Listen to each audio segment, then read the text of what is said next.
অস্থিরতায় আমার হৃৎপিণ্ড এত জোরে জোরে ধকধক করছে যেন মাটিতে ফেটে গিয়ে বিশ্রী কিছু করে ফেলবে। আমি নিঃশ্বাস টানতে টানতে বিছানায় হাত পা ছড়িয়ে শুয়ে পড়লাম। একটু ঘুম দরকার আমার। ঘুমাতে কি পারবো? উনি রাতে যদি আবার আসে তখন কি করব? পরদিন দুপুরে খেতে বসে জানতে পারলাম আনিশা আপু পূর্ব ভাইকে বোঝানোর জন্য রাতে ডেকেছিলেন। পূর্ব ভাই হর হামেশার মতো না করে দিয়েছেন। সেদিনের ঘটনার পর পূর্ব ভাই আর কখনো নিজ থেকে আমার সাথে কথা বলতে আসেনি। নানার বন্ধু অর্থাৎ পূর্ব ভাইয়ের দাদা সহ ফুয়াদ, জাওয়াত, মিথুন ভাইয়া, পূর্বিকা ও সাইমা আপুকে নিয়ে আমাদের বাড়িতে ঘুরে গেছেন। পূর্ব ভাই তখনও আসেননি। বাবার অফিসের ছুটি ফুরিয়ে যাবে আজ। মা বিকেল থেকে আমাদের যাওয়ার জন্য লাগেজ গুছাচ্ছেন। কাল আমাদের ঢাকাগামী ব্রহ্মপুত্র এক্সপ্রেস ট্রেন। নানি মারা যাওয়ার পর নানা ভাই দেওয়ানগঞ্জের ভিটেমাটিতে ফিরে আসেন বলেই আজ আমরা আনিশা আপুর বিয়ে উপলক্ষে সব সদস্যরা গ্রামে একত্র হলাম। খালুর মজার মজার কাণ্ড, খালামণির ঝাড়ি, মামির আদর্শপূর্ণ নীতি, মামার বাজার ভর্তি ব্যাগগুলোকে প্রচণ্ড মিস করব। গ্রামের পরিবেশে নিজেকে এতদিন ধরে মত্ত রাখতে পেরে মন ও মস্তিষ্ক পুরোটাই রিপ্রেশন মুক্ত। পড়ালেখার চাপ, শহরে শব্দ দূষণ, মানুষের হিংসাত্মক হিংস্রতা সব ভুলিয়ে জামালপুরের দেওয়ানগঞ্জে পুরো এক সপ্তাহ কাটালাম। কাল ভোরে চলে যাব দেখি ওয়াকিল ভাই, সুহাস ভাই, তানিয়া মন খারাপ। তাই সবাইকে নিয়ে ঈদগাহ মাঠের ঘাসের ওপর বসতেই দেখি ফুয়াদ ভাইয়ের গ্রুপ এসে হাজির। ওয়াকিল ভাই ওনাদের ডেকে আমাদের সাথে বসতে বললেন। আমাদের আড্ডা জমে উঠল। মিথুন ভাই বলে উঠলেন প্রথমে, ওয়াকিল, তোরা কবে চলে যাবি? পূর্ণতাকে সারা তোদের মন টিকবে? ওয়াকিল উদাস গলায় ঠোঁটে প্লাস্টিক হাসি ঝুলিয়ে বললেন, পূর্ণতাকে ছাড়া তো আমাদের সন্ধ্যায় আড্ডা জমবেই না। টিকিট পায়নি তাই যাবে কবে শিওর না। আসলে সব কাজিনরাই বিয়ের মৌসুম ছাড়া কখনো এক হতে পারে না, এটাই কষ্ট। ফুয়াদ দুষ্টুমি গলায় বলে উঠলেন, আরে ভাই ফিকির নাট, জলদি একটা বউ এনে বিয়ে করে ফেলো, বয়স তো কম হয়নি। তোমাদের চেয়ে কমই আছে, তোমরা বিয়ে করো না কেন? জাওয়াত পাশ থেকে হাসির ফোড়ন কেটে বলে উঠলেন, শোন ভাই, আমাগর বহুত দুঃখ আছে। আমাগর বড় ভাই যদি বিয়ে না করে, বাপ আমাগর বিয়ে দিব না। কি বলিস? পূর্ব ভাইয়ের জন্য তোদের বিয়ে আটকে আছে? আলে কি দুঃখ নেটি শুনে ইল্লা কাইন্দা মুখমস। খিলখিলিয়ে হেসে উঠল সবাই। হাসির দোটানা চলতেই পূর্বিকা বলে উঠলে, পূর্বের পূর্বতিকাকে আমরা খুঁজতে খুঁজতে পাগল হয়ে যাচ্ছি। পূর্বের জন্য দাদাভাই এতগুলো মেয়ের ছবি এনেছে। ও কি করেছে জানো? মার্কার পেন দিয়ে সবগুলো ছবিকে বিবস্ত্র চেহারা করে দিয়েছে। তানিয়া চমকে উঠে বলল, হাই খোদা, মেয়েদের ছবিতে চিত্রকর্ম! ওই যে আমরা বাচ্চাকালে আইনস্টাইনের ছবিকে মেয়েদের মতো টিপ লিপস্টিক লাগিয়ে দিতাম, ওই আঁকি ঝুঁকি। ওভাবেই দাদুর লজ্জায় আর ওই ছবিগুলো ফেরত পাঠাতে পারেননি। সব করেছে পূর্ব। আমি পাশ থেকে ভিজা বিড়ালের মতো সব শুনেও চুপচাপ কথা গিলছি। পূর্ব ভাই ছয় নয় ঝামেলা যতই করুক, আমি ওনার সামনে ভুলেও আর যাব না। That's final. সাইমা অনেকক্ষণ পর মুখ খুলে আমার বলল, মনে হয় পূর্ব কাউকে লাভ করে।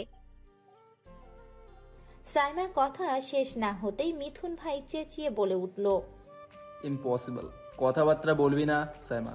পূর্ব ভাই যদি লাভ করতোই তাহলে উনি এক্সকে সারার মতো মিস্টেক করতো না। আমি ঢোক গিলছি ওনাদের কথাবার্তা শুনে। ঘটনা যদি আরো তলিয়ে যায়, ওয়াকিল ভাই আর সুহাস ভাই আনিশাপুর ব্যাপারে সব জেনে যাবে। এটা এখনো ওনাদের কাছে গোপন। এটা জানলে দুই পরিবারে ঝড় উঠবে। ঝড়। সুহাস ভাই চাপা কণ্ঠে একঘেয়ামি সুরে বলে উঠলেন, গাইস, আমার প্রচুর বর ফিল হচ্ছে। প্লিজ মন্ডল বাজারে চল, স্পেশাল এক কাপ মালাই চা খেয়ে চাঙ্গা হয়ে আসি। সবাই মাটির রাস্তা ধরে মন্ডল বাজারের ভেতরে ঢুকে চা নাস্তা খেয়ে বাড়িতে চলে আসলো। পূর্ণতার মা সবার সাথে শেষবারের মতো আড্ডা দিচ্ছে। আবার কবে আসবে? বাবা বাইরে যেতেই বললেন, মা তুই রুমে যে একটু ঘুমিয়ে নে, কাল খুব ভোরে উঠতে হবে তো। রাত না হয় জেগে জেগে সুহাসদের সাথে আড্ডায় কাটিয়ে দিস, কেমন?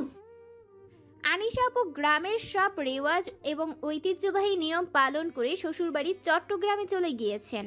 আমি রুমে যেয়ে দরজা লাগিয়ে বিছানায় গা এলিয়ে দিয়েছি। আচ্ছা পূর্ব ভাই, একবার দেখা করা যাবেন না? কাল তো চলে যাচ্ছি, কখনো দেখা হবে কিনা কে জানে। দেখা না হওয়ার চান্সই বেশি। চোখ বন্ধ করে দুই হাত দুই পাশে ছড়িয়ে দীর্ঘ নিঃশ্বাস ছাড়লাম। চোখে এই বেটাইমে ঘুম আসার কোনো চান্স নেই। হঠাৎ মনে হলো কেউ আমার শরীরে কাঁথা দিয়ে দিয়েছে। আমি চোখ খুলতেই অবাক, পূর্ব ভাই উস্কো খুস্কো চুলে ম্লান চেহারায় ট্রাউজারের পকেটে হাত ঢুকিয়ে তাকিয়ে আছেন। আমি উঠে বসতেই বলে উঠলাম, আপনি এখানে কখন এলেন? উনি কোনো জবাব দিলেন না। ট্রাউজারের বাঁ পকেট থেকে হাত বের করে মুঠোয় রাখা ফোনে কিছু একটা দেখে সেটা পকেটে ঢুকিয়ে বলে উঠলেন, জানি না। আমি গায়ের ওপর থেকে কাঁথা সরিয়ে নামতে যাব, উনি বাধা দিয়ে বললেন, শুয়ে থাকো, আমি চলে যাচ্ছি, বাই। না না, কেন যাবেন? উনি আমার কথা না শোনার ভঙ্গিতে চলে যাচ্ছেন। আমি ঝটপট পা ফেলে ওনার সামনে দাঁড়িয়ে দুহাত প্রসার করে আটকে বললাম, আমি কি যেতে বলেছি? যাচ্ছেন কেন?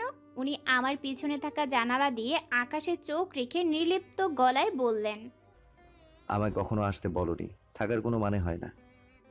কথাগুলো বিষাক্ত ছুরির মতো কোথাও যেন ক্ষত করল। আমি দুই পাশ থেকে হাত নামিয়ে ফেলি। উনি এখনো আকাশ দেখতে স্থির। আমি মাথা নিচু করে স্তব্ধ কণ্ঠে নীরবে বললাম, রেগে আছেন? আমায় তুমি নোংরা বলেছিলে। নোংরার মানেটা খুবই খারাপভাবে নিক্ষেপ করেছো আমার উপর। মাথা তুলে ওনার দিকে তাকাতেই দেখি উনি উপর ঠোঁট দিয়ে নিচের ঠোঁট চেপে অপলকে আকাশের শেষ বিকেলটা দেখছেন। গালের কোনায় বাচ্চাদের মতো টোল। হুমায়ুন আজাদ একবার বলেছিলেন, আমি হয়তো খুব ছোট্ট কিছুর জন্য মারা যাব, শিশুর গালের একটি টোলের জন্য। উনি যদিও শিশু না, কিন্তু আজ শিশুর মতোই অভিমান নিয়ে দাঁড়িয়ে আছেন সামনে। ওনাকে নোংরা বলার অভিমানে আমার দিকে একটুও তাকাচ্ছেন না। ওনার টোল দেখে তো সত্যিই মরে যাওয়ার উপক্রম। চুলগুলোতে কতদিন ধরে চিরুনি লাগায়নি আল্লাহ জানে। মনে হচ্ছে চুল আরও বড় হয়েছে। আগে কপালের উপর ছেয়ে থাকতো, এখন ভুরুর কাছে হাবুডুবু খায়। গাল আগে ক্লিন শেপ ছিল, এখন ছোট ছোট দাড়িতে। এখন মুখ দু দফা বেশি সুন্দর লাগে। তানিয়া দেখলে কি বলবে, ইয়া আল্লাহ, পূর্ব ভাই কি হট হয়েছে, পুরাই ফার্স্ট ক্লাস রসগোল্লা। খেয়ে ফেলতে ইচ্ছে করছে। আমি কিছু কাল ব্যাপী নিশ্চুপ থেকে নিচু গলায় বলে উঠলাম, কাল চলে যাচ্ছি। উনি আমাকে পাশ কাটিয়ে পকেটে হাত গুজে চলে যাচ্ছেন আবারও। আমি পেছন থেকে টি শার্ট টেনে বলে উঠি, মিস করবেন না? উনি পকেট থেকে এক হাত বের করে আমার হাত ওনার পিঠের ওপর থেকে ছাড়িয়ে নিলেন, তবুও মুখ ঘুরিয়ে আমার দিকে একবারও তাকালেন না। বাকের মতো লম্বা পা গুলো দিয়ে চলে গেলেন বাইরে। উনি কি মিস করবেন না? হয়তো না, কেন না, মিস করার মতো আমি আদৌ কিছু করিনি। যদি করেও থাকি তা ছিল নিজের ইচ্ছা বিরোধী। পূর্ব আমাকে শেষবারের মতো কিছু বলে গেলেন না। ওনার ভেতরে খুব বেশি অভিমান ভরা বিষণ্ণ মুখটা নিয়ে কেন একবার দেখলেন না? খারাপ লাগছে পূর্ব, কাল চলে যাচ্ছি তো। ট্রেনের সিটের নির্লিপ্ত চাহনিতে ভোরের আকাশ দেখছে পূর্ণতা। যে কোনো মুহূর্তেই শ্রাবণের বৃষ্টির মতো কেঁদে দিবে মনটা। অপেক্ষায় কাটানো নির্ঘুম রাত্রি। চোখ দুটো এখনো চাতক পাখির মতোই কারোর জন্য প্রতীক্ষায় আছে। সে যেন একবার আসুক, শেষবার হলেও আসুক। শূন্য মন স্টেশনের যাত্রীর মতোই সে যেন ট্রেনে উঠুক। পূর্ণতার প্রচণ্ড কান্না পাচ্ছে। আকাশ সমেত যন্ত্রণা গিয়ে নিজেকে তীব্র রূপে সংযত রাখছে। বাবা মা পাশে, সে কাঁদবে না। কাঁদলে কি উত্তর দিবে পূর্ণতা জানে না। পূর্ণতার বাবা ব্রহ্মপুত্র এক্সপ্রেসের 3টি সিট নিয়ে কেবিনে বসে আছে। বর্তমানে সে ঘুমিয়ে। মা সিটে হেলান দিয়ে তন্দ্রায় ডুবে গেছে। পূর্ণতা জানালার কাছে সিটে বসে বাইরে মুখ দিয়ে এদিক সেদিক দেখছে। হঠাৎ তীব্র একটা সাইরেন বাজিয়ে কিছুক্ষণের মধ্যেই ট্রেন জড়তা ছেড়ে চলতে শুরু করলো। পূর্ণতা অন্য সময় ট্রেনের সাইরেনের শব্দে কানে হাত লাগায়, আজ অস্থিরতায় চুপসে গিয়ে ঠোঁট কামড়ে আছে তার অপেক্ষায়। স্টেশন ছেড়ে যাচ্ছে দেখে পূর্ণতা জবাই করা মুরগির মতো ছটফট করে উঠল। মানুষটা এত নিষ্ঠুর, একটা বার দেখতে এলো না? এক ঝলক মুখদর্শন পেলে তৃপ্তি পেত পূর্ণতা, কিন্তু পূর্ব আর আসলো না। হঠাৎ কোলের উপর সাইড ব্যাগ থেকে মায়ের ফোনটা বাজতে লাগলো। একবার দুইবার পরপর অনেকবার বাজতেই পূর্ণতা সেটাকে বিরক্তির সাথে স্ক্রিন না দেখে রিসিভ করলো। একগাল অশ্রাব্য ভাষায় যেই কথা শোনাবে ঠিক তখনই উপাস থেকে ভেসে আসলো কাঙ্ক্ষিত গলাটা। পূর্ণতা শিউরে উঠে ঝট করে ফোনের স্ক্রিনে চেক করলো। নাম্বার আননোন, গলার স্বর চিনে না, পরিচিত। সে মানুষটাকে চেনে। পূর্ণতা জড়তার আবেগে খুব অস্ফুট কণ্ঠে বলল, হ্যালো। ওপাশ থেকে দীর্ঘশ্বাসে জবাব। কি ভয়াবহ সেই শব্দগুলো! পূর্ণতার কানে ফোন চেপে চোখ বন্ধ করে সেই নিঃশ্বাসের শব্দগুলো মনের ভেতর গেঁথে নিচ্ছে। সুন্দর মানুষের সবকিছুই সুন্দর, সেই হোক কথা বা তার নীরবতা, সবকিছু যেন থাকে আলাদা একটা ভাষা। পূর্ণতা মুখে ওড়না চেপে কেঁদে ফেলে। সে কিছুতেই মানতে পারছে না পূর্বের সাথে আর দেখা হবে না। প্রচুর কষ্ট হচ্ছে, অসহনীয় কষ্ট। নীরবতা ছিন্ন করে ওপাশ থেকে নিচু কণ্ঠে আবারও সুর চলে এলো, ভালো থেকো। পূর্ণতার গলদেশ অসম্ভব ব্যথা করছে কান্না চেপে রাখতে। গলার কণ্ঠনালী ফেটে যাবে চিৎকার করে না কাঁদতে পারলে। এ কেমন কষ্ট! মন পড়ছে, দহন ক্রিয়ায় দগ্ধ হচ্ছে, শরীরটাও মনের সাথে বিক্ষোভ করছে।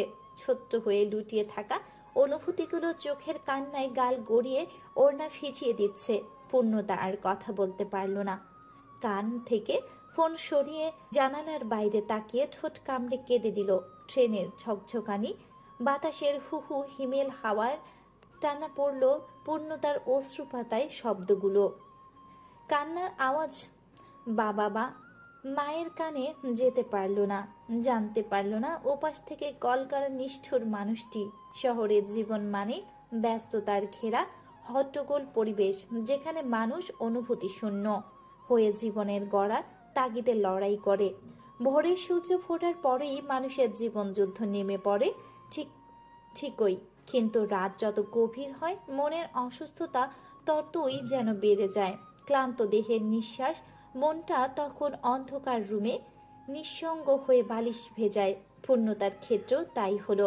সকাল হলে ক্যাম্পাস, ব্যাচ, বন্ধুদের আড্ডা, ছোটখাটো ট্যুর দিয়েই ব্যস্ততায় কাটে। কিন্তু রাত্রি নামলেই দিকভ্রান্ত হয়ে আকাশের পূর্ব দিকে খোঁজ করে।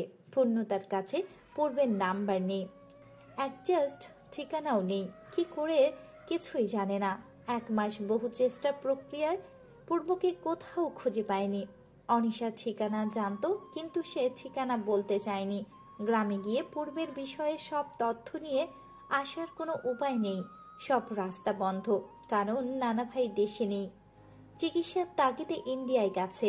নানা বাড়ির অজুহাত ছাড়া পূর্ণতার ওখানে যাওয়া অনুমতি কখনোই দিবে না। পূর্ণতা ওখানকার এলাকায় তেমন একটা চেনে না। মায়ের ফোন থেকে কল দেয়া নাম্বারটিও বন্ধ। দীর্ঘ 1 মাস দিনের রাতে কল করেও পায়নি সংযোগ। পূর্ণতা কফি মগে চামচ নাড়তে নাড়তে বারান্দায় যেয়ে দোলনায় বসল। রূপায়ণ টাওয়ারের 10ম তলা থেকে উদাসীন হয়ে রাতের ঝিলিমিলি ব্যস্ত শহর দেখছে অপলক। পূর্ণতার বাবা অফিসে, মা হসপিটালে। দুজনেই আজ কর্মস্থলে থাকবে। আসবে না রাতে। বাসায় থাকতে পূর্ণতার কখনো রুমের লাইট জ্বালায় না। ওর অন্ধকারচ্ছন্ন সিচুয়েশন খুব বেশি পছন্দ। কফিতে চুমুক লাগিয়ে পা দিয়ে দোলনা ঠেলে দিয়ে দোল খেতে লাগলো। পূর্ব, আমাকে ভুলে গেছেন? আমি আপনাকে প্রতিটা মুহূর্তে স্মরণ করি। জানি না কেমন আছেন আপনি, হয়তো ভালো থাকবেন, কিন্তু আমি ভালো নেই। 6 মাস পেরিয়ে গেল, অথচ আপনাকে আমি ভুলতে পারিনি। কোনো ছেলেকে নিয়ে এতটা বিভোর থাকবো এখনো বিশ্বাস হচ্ছে না। কফিতে যতটা চুমুক দেই আপনার ঠোঁট দুটোর কথা মনে পড়ে যায় আমার।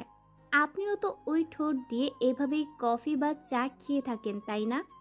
ওই কফির কি সৌভাগ্য দেখেছেন?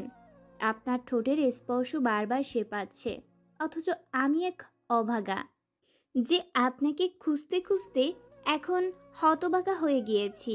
স্মরণ করছেন তো পূর্ণ বলে যে একটা তীক্ষ্ণ সুরে ডাক দিতেন, এখনো আমার কানে বাজে।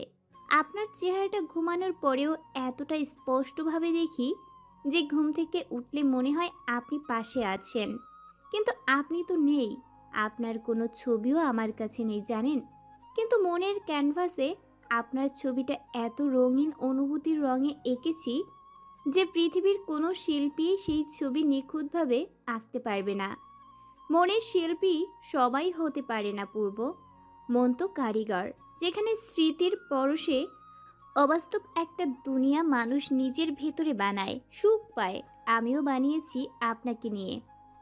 ওই দুনিয়ায় আপনার অদ্ভুত এক আগমনের অপেক্ষায় আছি।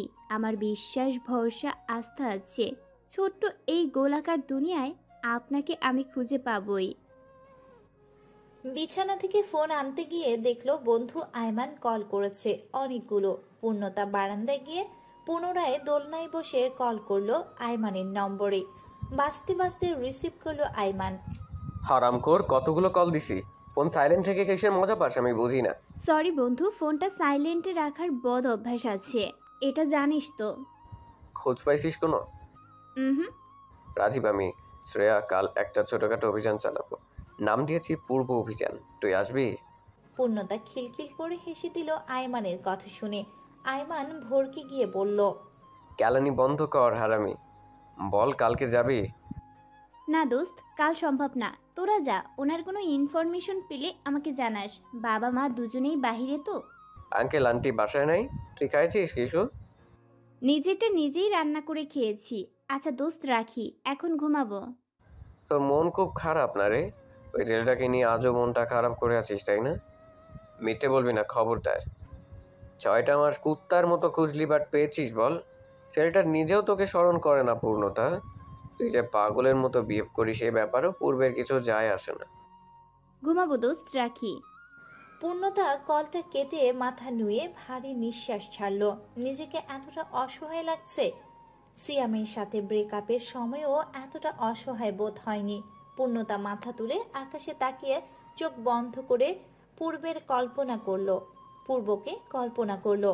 পূর্বের পাপড়িপূর্ণ চোখের মায়া, চুলের অগোছালো ভাব, ঠোঁটের মৃদু মৃদু কাঁপুনি, বুকের ভেতর আস্ত দুনিয়া পুষে রাখার মতো সুঠাম্যতা।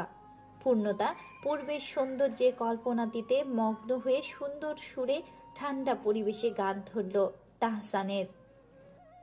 তুমি আর তো কারো নও, শুধু আমার, যত দূরে চলে যাও রবে আমার। থেমে গেল, গিয়ে স্মরণ করলো ট্রেনের মধ্যে পূর্বের মাথা, নিজের কোলের দেখার তীক্ষ্ণ অনুভূতি। একটু থেমে আবারও গাইতে লাগলো। স্তব্ধ সময়টাকে ধরে রেখে। পূর্ণতা বন্ধ চোখেই হেসে ফেলল গানের লাইনটুকু গিয়ে। সেদিন পূর্ব জোরপূর্বক কোলে বসিয়ে ওকে নিয়ে কত শত খুনসুটি বাঁধালো। একটু থেমে আবার গেয়ে উঠল পূর্ণতা। স্মৃতির পাতায় শুধু তুমি আমার, তবে আজ কেন একা আমি, আলো হয়ে দূরে তুমি। এটুকু গেয়েই পূর্ণতা থেমে গেল। চোখ খুলে গালে হাত ডলতেই বুঝতে পারল গাল ভিজে উঠেছে। ঢোক গিলে নিজেকে শান্ত করে বিছানায় গিয়ে গা এলিয়ে দিল। ফেসবুকে স্ক্রল করতেই একটা গ্রুপে অদ্ভুত পোস্ট দেখতে পেল। সেখানে প্রচুর অ্যাংরি রিয়েক্ট এবং অনেক শেয়ার রয়েছে। ভার্সিটি আমদানি হচ্ছে মাদকের যোগান। শত শত শিক্ষার্থী আজ ঝুঁকে যাচ্ছে মৃত্যুর দিকে। কে নিবে দায়ভার? কে করবে এসবের সংস্কার? ক্যাপশনের সাথে আরও 15টা ছবি সংযুক্ত দেখে ছবিগুলো ক্লিক করলো। শিক্ষার্থীরা খোলাখুলি দ্বিধান্বিত ভঙ্গিতে ড্রাগ খাচ্ছে, ধুমিয়ে নিকোটিন ফুঁকছে।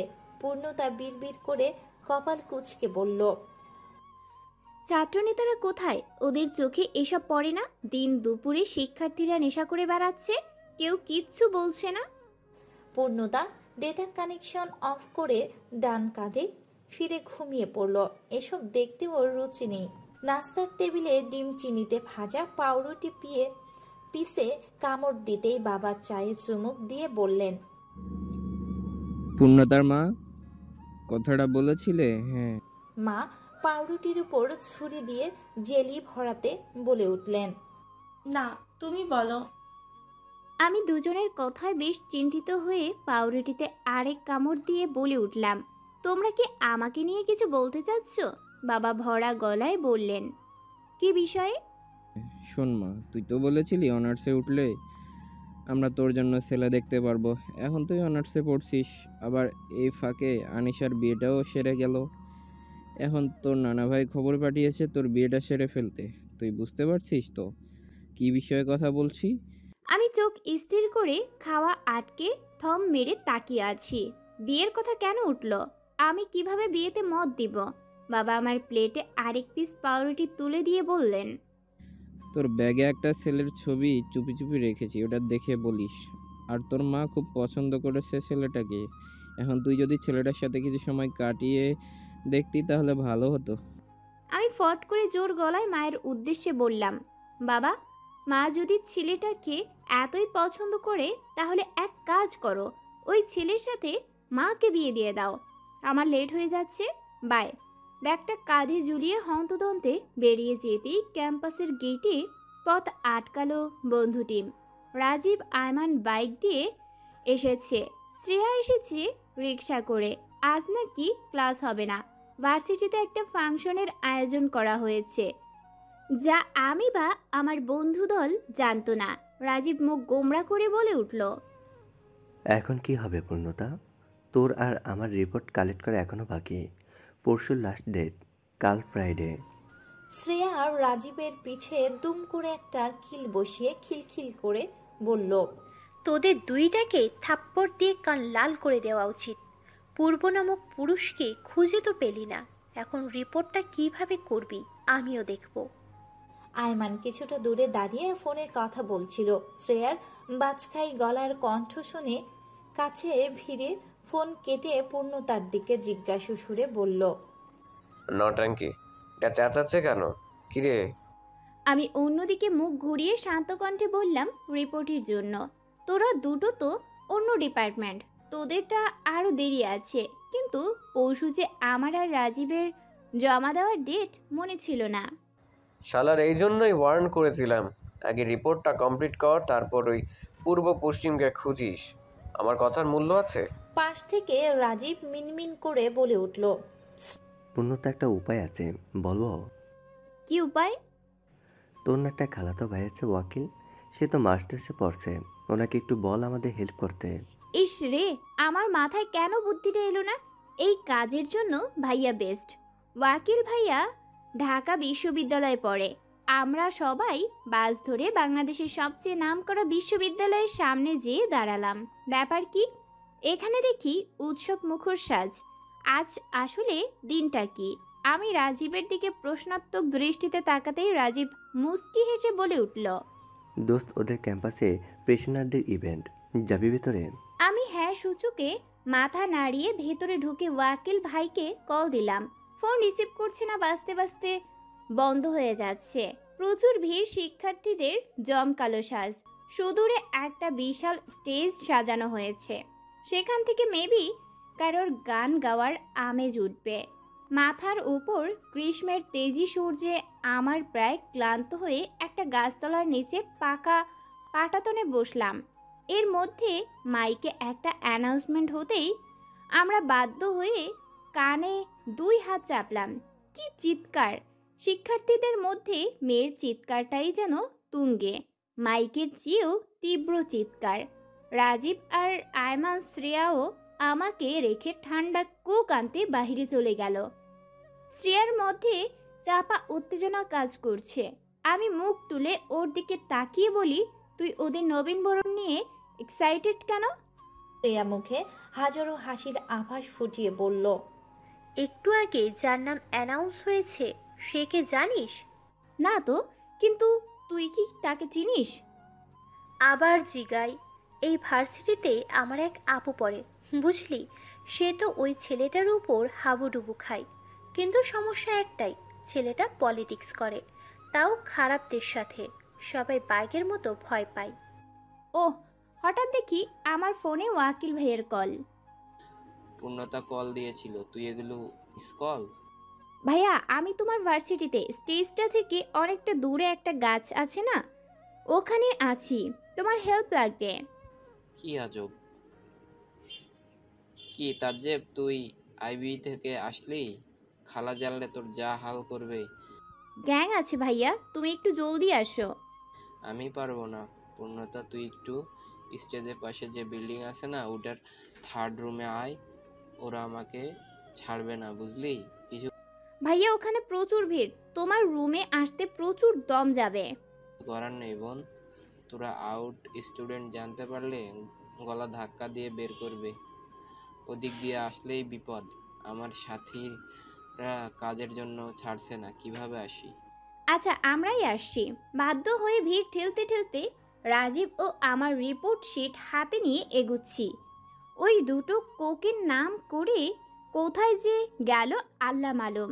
এদিকে মানুষের চাপাচাপিতে আমার দম বন্ধ হবার জো। শ্রেয়া আমার ওড়না নিজের হাতে বেঁধে নিয়েছে বলে আমি দ্রুততার সাথে এগুতে পারছি না। হঠাৎ মনে হলো বাম দিক থেকে কেউ আমার পেটের কাছে হাত দিল। আমি মুখ উঠিয়ে বাম দিকে ফিরতেই একটা ছেলেকে দেখতে পেলাম। সে তৃপ্তি সহকারে লালসা মিটিয়ে ভিড়ের মধ্যে আমার কোমরের উপর হাত রেখে হাত উপরে ছুঁয়ে ছুঁয়ে তুলছে। আমি ওড়নাটা মুচড়ে ছেঁড়ার হাত যেখানটায় বাঁধা ওই অংশে টান মারলাম। শ্রেয়া আমার বিপদগামী সংকেত বুঝলো কিনা জানি না। ও আশেপাশে একবার চোখ বুলিয়ে নিজেই ঠেলাঠেলি করে আমাকে নিয়ে বেরোলো। আমি হাঁটুতে 2 হাত রেখে মাটির দিকে কিছুটা ঝুঁকে নিঃশ্বাস ছাড়ছি। শ্রেয়া কমন রুম খোঁজার দৃষ্টিতে বলে উঠল, ভিড়ের মধ্যে ছুঁয়েছে, ঠিক না? হুম। ওই ইবলিশের বাচ্চার কঠিন বিচার হোক, আমি এই আর্জি জানাই। জানোয়ার শালা! ওয়াকিল ভাইয়ের কাছে সব ঘটনা উল্লেখ করে নিজেদের রিপোর্টটা কমপ্লিট করে বিদায় দিয়ে বেরোলাম। কি আশ্চর্যজনক ব্যাপার, কোলাহলের পরিবর্তে বাইরে এখন মারপিট হচ্ছে। 4-5 জন ছেলে দলবদ্ধ হয়ে একটা ছেলেকে মাটিতে শুয়ে প্রচুর পেটাচ্ছে। নাক ফেটে মুখ কেটে রক্ত। শিক্ষার্থীরা সেই দৃশ্য চুপচাপ অবলোকন করছে। গান বন্ধ হয়ে চারিধারে পিন পতন নীরবতা বিরাজ করছে।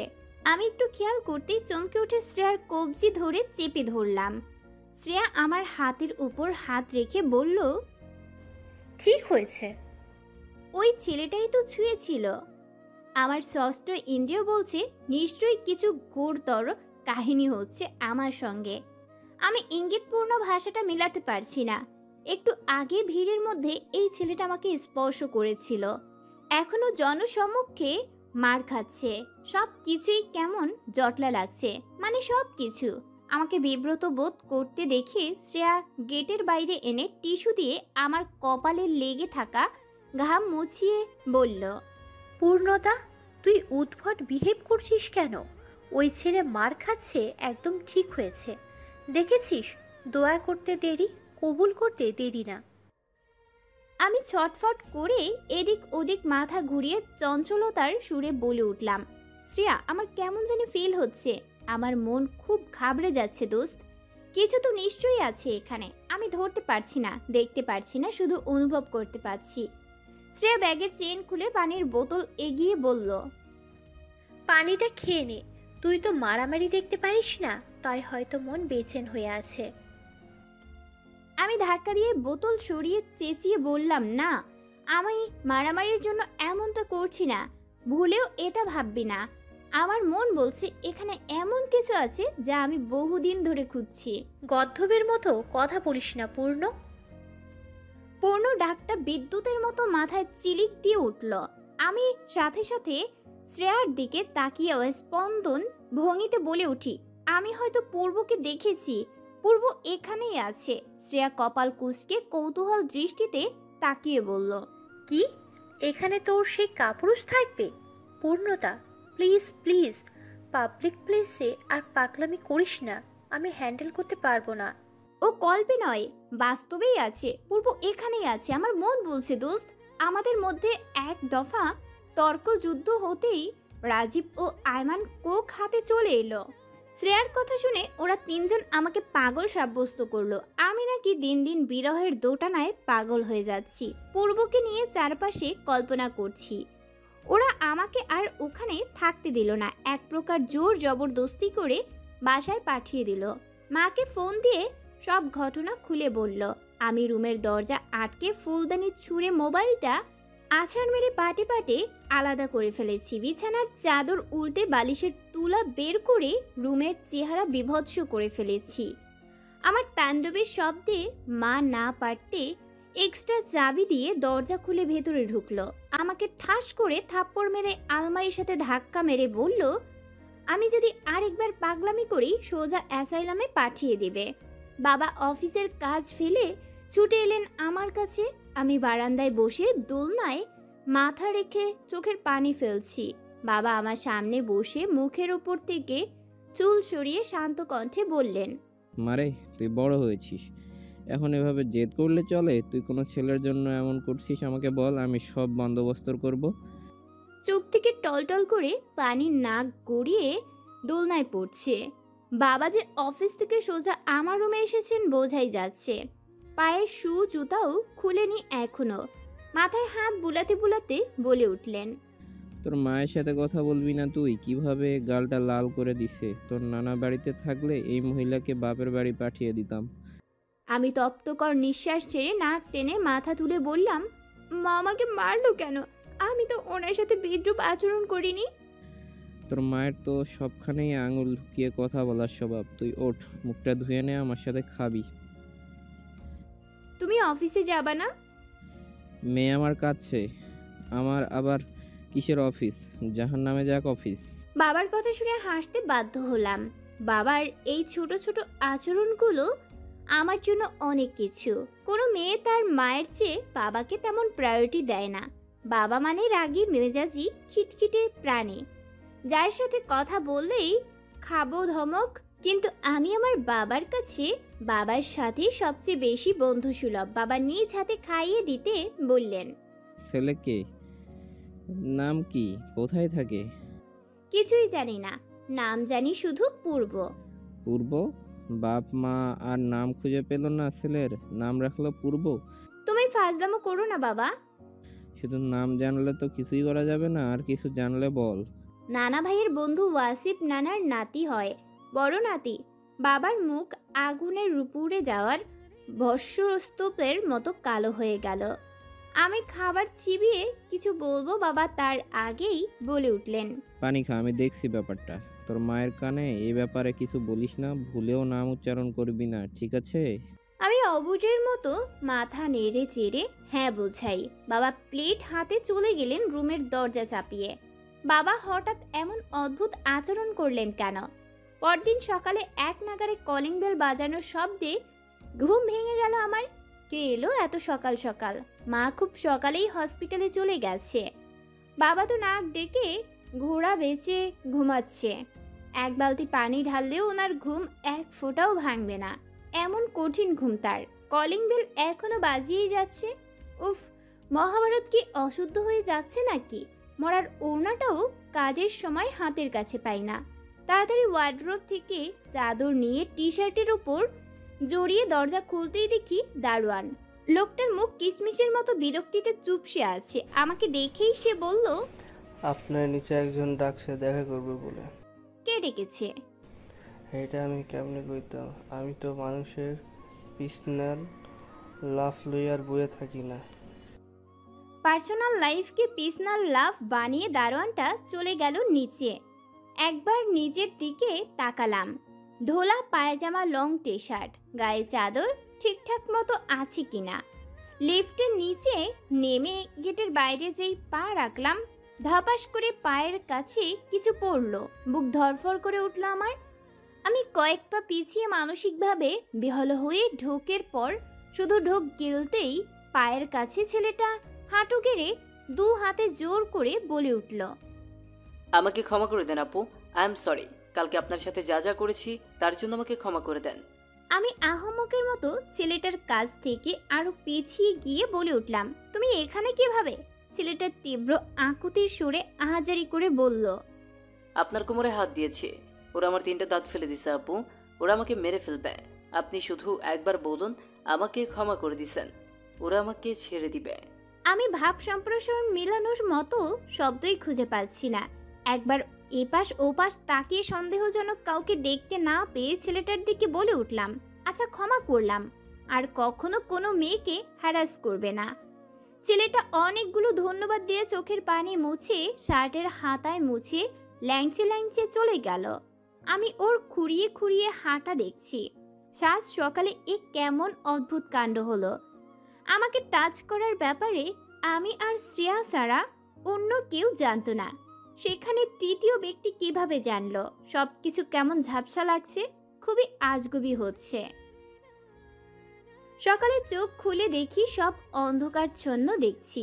আশ্চর্য, আমি তো রুমের লাইট জ্বালিয়ে জানালা খুলে শুয়েছি, রুম এত অন্ধকার কিভাবে? বিছানা থেকে উঠতে যাব, দেখি শরীরের ওপর পর্বত প্রমাণ ভারী কিছু লাগছে। আমি অস্থির চিত্তে হাত নাড়াচাড়া দিতেই হঠাৎ দুটো হাত কেউ বিছানার সাথে চেপে ধরলো। আমি চিৎকার দিয়ে উঠি। চিৎকারের শব্দে পাড়ার লোক জেগে যাওয়ার কথা, কিন্তু শব্দটা শুনে বাবা মাও এলো না। প্রচণ্ড ভয়ে শরীরের লোম দাঁড়িয়ে গেছে, গা ছমছম করছে। হঠাৎ আমার কানের কাছে কানে একটা ফিস ফিস শব্দ তরঙ্গ এলো, খুবই ফিস ফিস। পূর্ণ, আমাকে ভয় পাও কেন? চমকে উঠে মাথা ঘুরিয়ে শব্দ উৎসের দিকে মুখ করতেই সে আমার গলার কাছে হাত ডুবিয়ে ঘাড় চেপে কাছে আনলো। রুম এখনো অন্ধকার। আমি কাঁপা কাঁপা গলায় ঠেলে ঠুলে হাত বের করে তার দিকে রাখতেই সূচের মতো খোঁচা খোঁচা অমিশ্রণ কিছু হাতের তালুতে লাগলো ওনার গাল। উনি আচমকা দু হাতে জড়িয়ে এক হাত আমার চুলে ডুবিয়ে 5 আঙ্গুলের প্রায়োগিক দিয়ে নিজের সাথে মিশিয়ে ধরলেন। এমনভাবে চেপে ধরেছেন যে তার বুকের কাছে আমার ঠোঁট ছুঁচ্ছে। শরীরের নিচে চাপা পড়ে যাওয়া হাতটি ওনার পিঠের উপর রাখতেই সে আমার চুলে ঠোঁট বসিয়ে বলে উঠলেন, আমাকে আসতে বলো না কেন? স্বপ্ন না হ্যালুসিনেশন কিছুই বুঝতে পারছি না আমি। যদি পূর্ব হয়েই থাকে আমি আজ ওনাকে যেতে দিব না। খামচে জড়িয়ে নিজের পার্সোনাল ডায়েরির মতো লুকিয়ে রাখবো। উনি কোমল কণ্ঠে ঠান্ডা গলায় বললেন, চলে যাব? অসম্ভব, কখনো যেতে দিব না। এই লোক ভাবলো কি করে আমি ওনাকে যেতে দিব? গেলে আমার লাশ যাবে। আমি ওনাকে আরো শক্ত করে 2 হাতের 10টি আঙুলের সাহায্যে লতার মতো আঁকড়ে ধরেছি। পূর্ণ, ইউ আর ক্রাইং। আমি কাঁদছি? কই না তো। চোখ থেকে কখন পানি পড়লো। ওনার যাওয়ার কথা শুনেই কি বেহায়া চোখগুলো ভিজে উঠেছে। পূর্ব আমার চুল থেকে ঠোঁট সরিয়ে কানের কাছে হাত ডুবিয়ে আমার মাথা কিছুটা উঁচু করে বলে উঠলেন, কেন? অন্ধকারে ওনার মুখ অদৃশ্য, কিন্তু গলার নেশামাখা কণ্ঠটা শুনে গলা জড়িয়ে ধরতে ইচ্ছে করছে। কিছুটা সময় নীরবতা কাটিয়ে অস্পষ্ট কণ্ঠে বলে উঠলাম, আপনি খুব বাজে একটা লোক, 1 নম্বর নোংরা স্বার্থপর। আপনি কখনো এসে খোঁজ নিয়েছেন পূর্ণ কেমন আছে? ট্রেনেও আপনি সেদিন বিদায় দিতে আসেননি, ওই দিন রাতেও মুখ ফিরিয়ে একটা বার দেখেননি, তো এখন কেন এসেছেন আরো কষ্ট দিতে? আবার চুপ করে রইলেন উনি। নীরবতা নিয়ে ওনার অ্যাওয়ার্ড থাকলে নির্ঘাত টপ টেনে থাকবেন উনি। আমি পাক্কা শিওর। হঠাৎ গম্ভীর সুরে উনি আস্তে করে বললেন, কষ্ট কিভাবে দেয়? আমি তো কেউ না।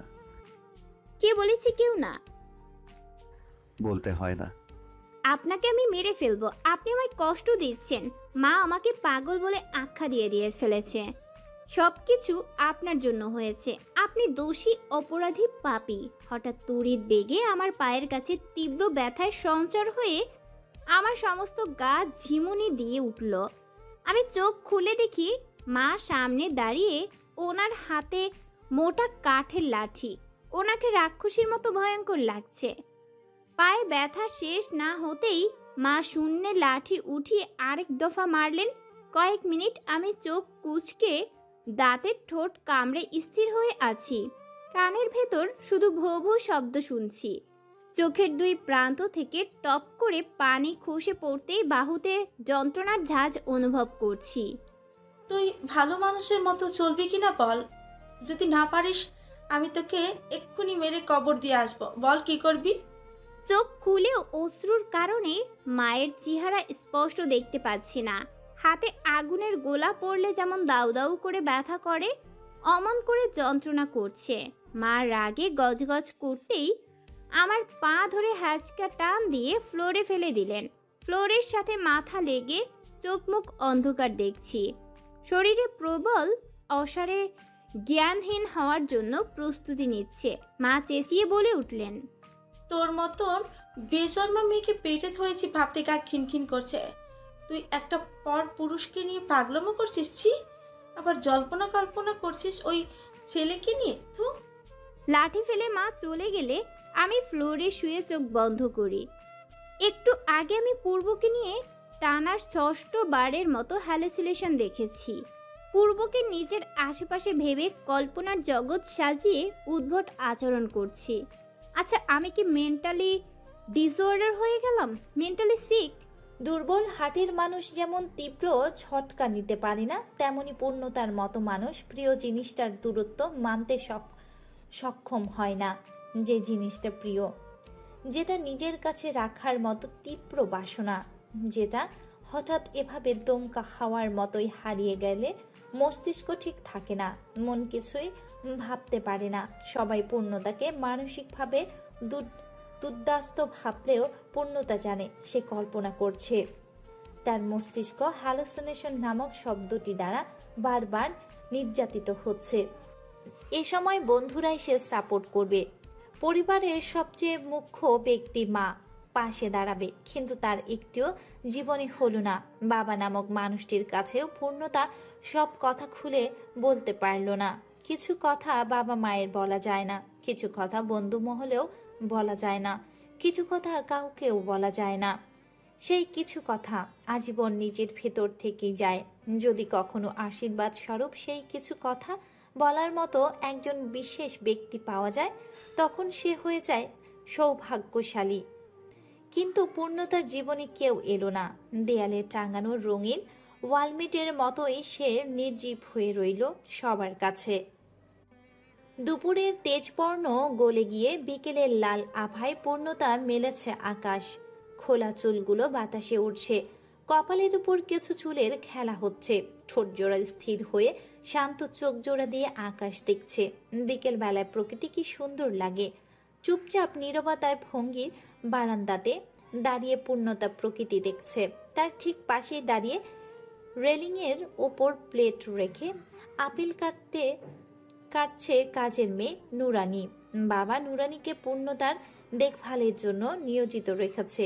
মেয়েটার গায়ের রং শ্যামলা, চোখ দুটো ভারী ভারী, চুলগুলো খোপা গাঁথা, পরনে সালোয়ার কামিজ। আপা দোলনায় বসেন, আপেল কাটছি।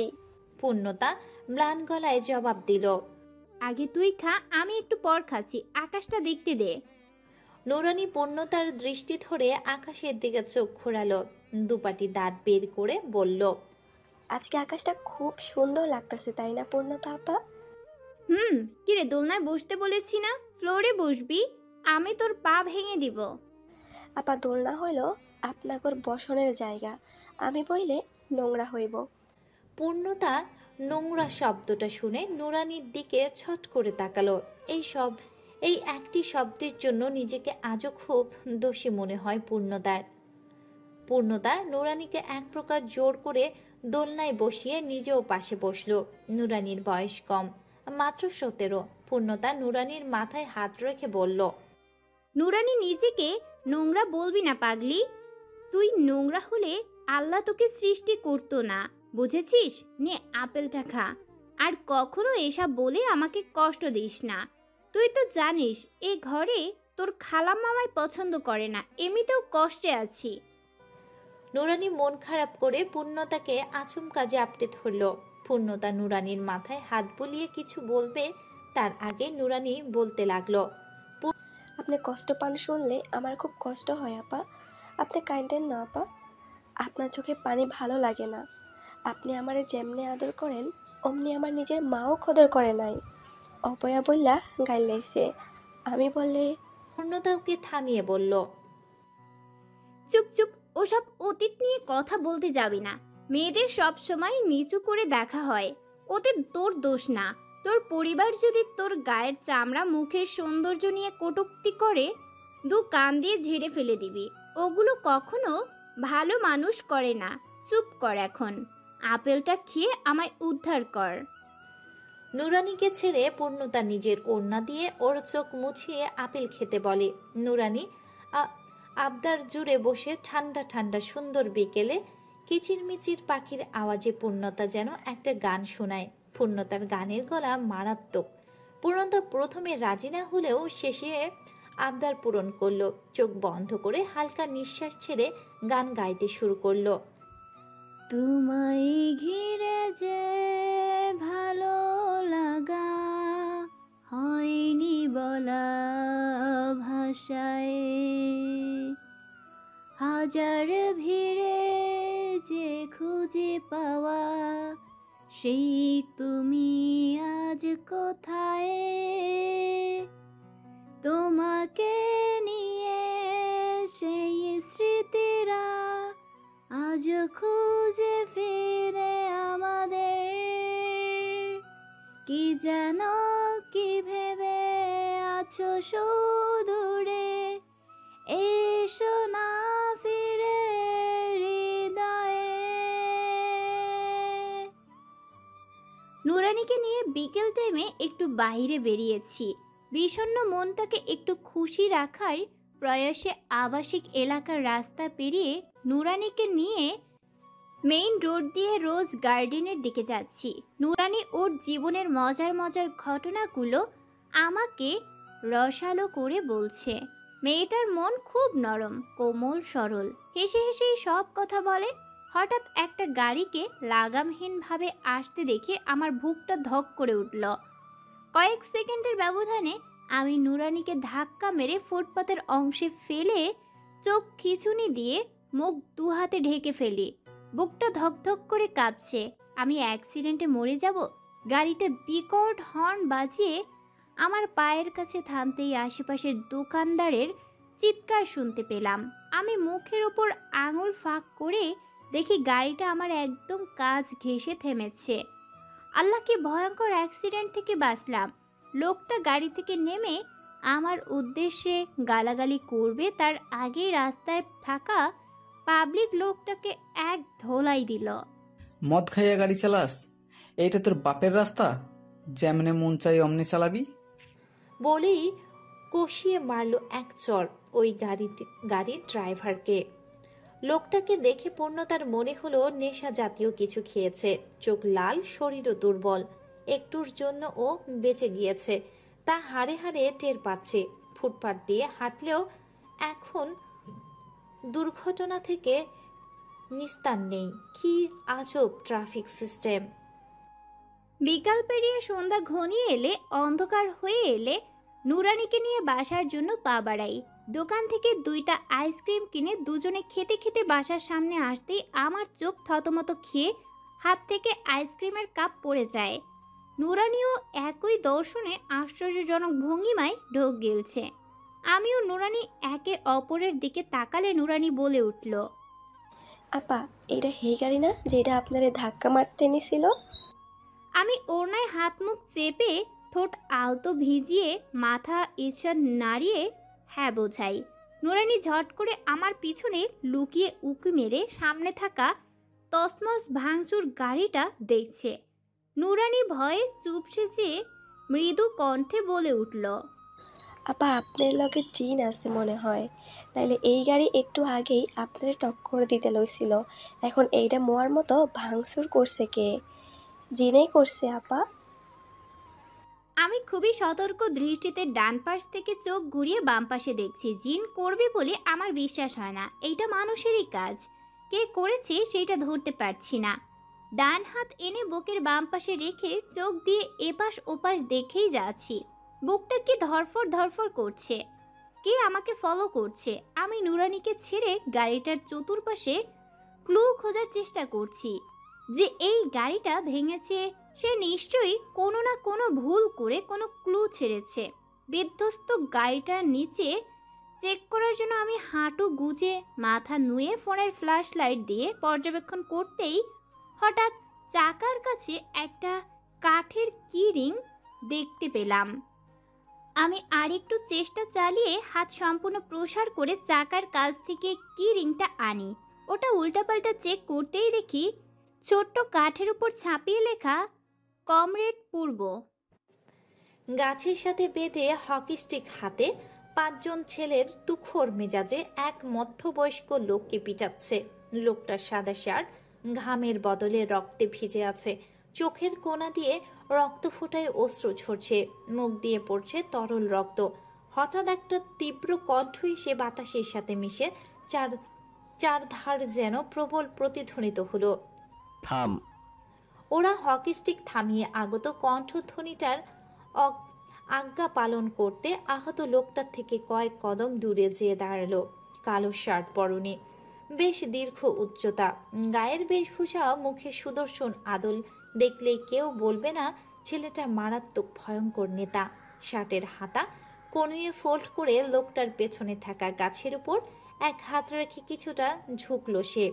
লোকটা আঘাতপ্রাপ্ত চোখ নিয়ে অন্ধের মতো আলতো খুলে তাকাতেই কাঁপা কাঁপা গলায় থেমে বলে উঠল, আমাকে ধরছেন কেন? কি কি দোষ আমার? এই উত্তর শুনে দূরে দাঁড়ানো 5 জনের মধ্যে একজন খেকিয়ে বলে উঠল, পূর্ব ভাই, হারামজাদাদের মারতে দেন, শালার হুশ এখনো হয় নাই। কুত্তার বাচ্চা অ্যাক্সিডেন্ট মারায় জিগায় কি দোষ? গভীর মুখে বাম ভ্রু খানিকটা উপরে তুলে তীক্ষ্ণ দৃষ্টিতে ছেলেটার দিকে তাকিয়ে বলল, তোর হুশ কি আমি বোঝাবো ড্যামেশ? পূর্বের উচ্চ ধ্বনি শুনে ভয়ঙ্কর রূপে চুপসে গেল ছেলেটা।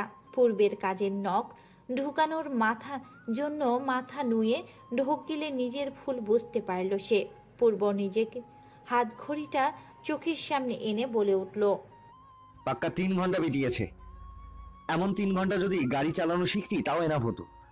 তোদের মতো পশুর বাচ্চাকে গাড়ি চালানোর লাইসেন্স কে দেয় জানি না।